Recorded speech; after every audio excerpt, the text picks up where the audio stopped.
आम्ही शेतकऱ्याकडून हा करडी घेतोय, करडी डायरेक्ट तेल काढतोय ते करडीचं. हे बघा, हे असं प्रोसिजर आहे. हे डायरेक्ट करडी टाकायची, हे तेल निघतंय. त्याला कुठेही कोणतं प्रोसिजर नाहीये. हे असं डायरेक्ट तेल निघतं बघा, आणि एकदम थंड तेल आहे. हे बघा, हे करडीच्या दामामध्ये देतोय. आम्हाला जे राहतं मेन नफा हे आमची ढेप असते. आमच्याकडे ही क्वांटिटी मध्ये ढेप जाती. हे मेन नफा आहे आमचा. आणि आम्ही कोणाला चॅलेंज करून सांगतोय तर आमच्याकडं कुठंही भेसळ होणार नाही. कोणा भेसळ दाखवलं आम्ही त्याला 1,00,000 रुपये बक्षीस देऊ. आपल्याकडे हे कापड फिल्टर, म्हणजे आपण ह्या कापडामधून गाळून घेतो.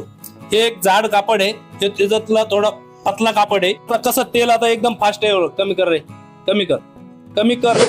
मी 8वी मध्ये शाळा सोडल्याच्या नंतर मला सगळे शिक्षक लोक म्हणते, तू काय कर, शेतीमध्ये जा, शेती तरी